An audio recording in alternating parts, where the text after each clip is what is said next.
What is going on, guys? Rewinds here, and in this video I'm going to be bringing you guys some more spoilers regarding Boruto manga chapter 81 or Boruto 2 Blue Vortex chapter 1, whichever one you want to call it. So I am going to be just adding on some things for clarification that have came out since my last video, so that's pretty much what this is going to be. Pretty much everything that I can find, within the next couple hours is what I'm going to end up putting together in this one. And I know some of you guys may be wondering, I will try my best to make a full spoilers video for the chapter, but it is looking like, at least at the moment, that the leakers don't want to drop the insight on the full chapter, which I do understand because it is the time skip's first chapter and they do want a lot of people to support the official release. And I think regardless, even if you guys are watching the spoiler videos of mine, you should definitely always go support the official release, because it does help the Boruto series a lot. So definitely go and officially support it regardless of whether you watch my spoiler videos or not.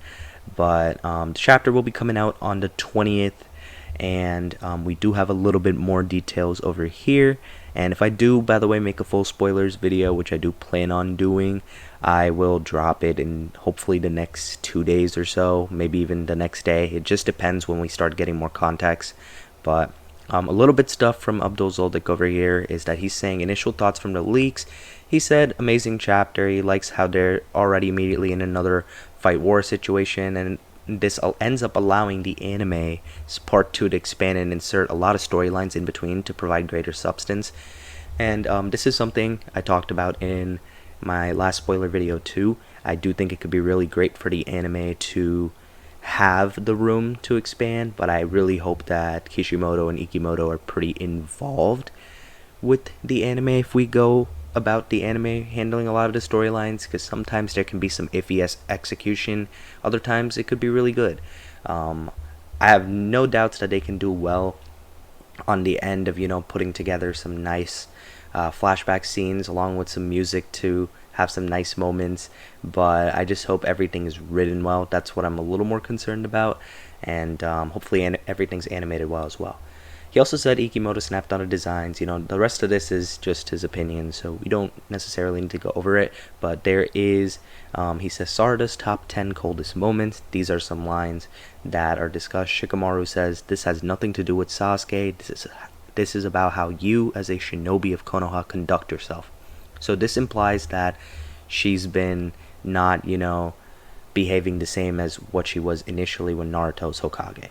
Sarada says the 7th Hokage, even when he was a genin, once left the village and brought back Papa, which are referring to Sasuke, as a fellow shinobi.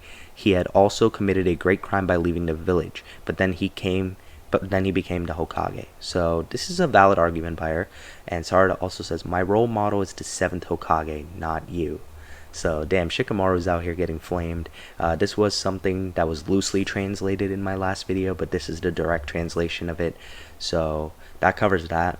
That's all Abdul Zoldyck has for now. I will add more on to this video if he does add more context to things, but I am going to cut over now to Luana's Twitter page, and if you guys don't know her, she's a very reliable translator as well and leaker, so we're going to go over there.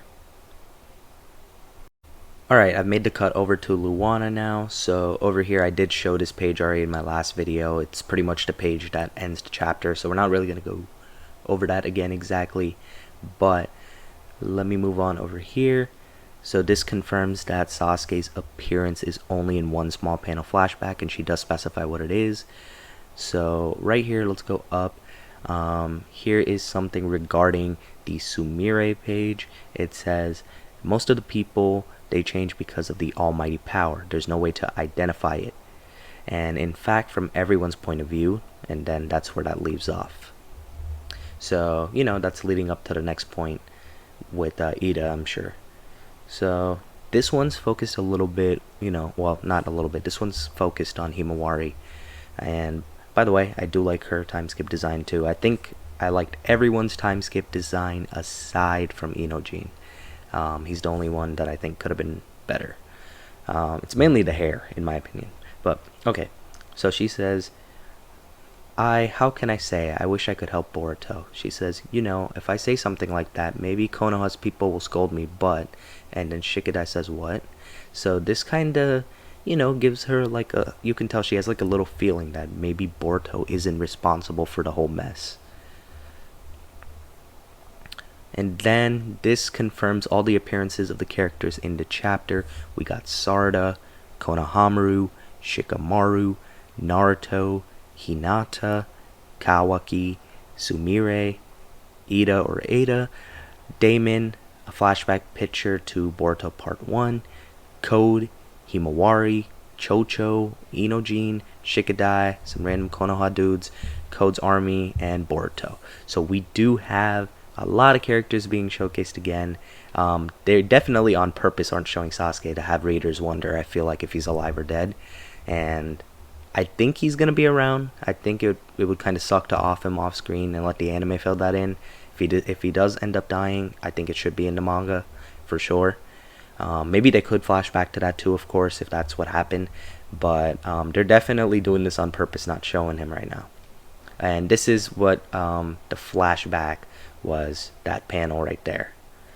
And this is what it says. What has changed is everyone's memory. The entire memory about Boruto and Kawaki was rewritten, and the result of that, the position of the two were inverted.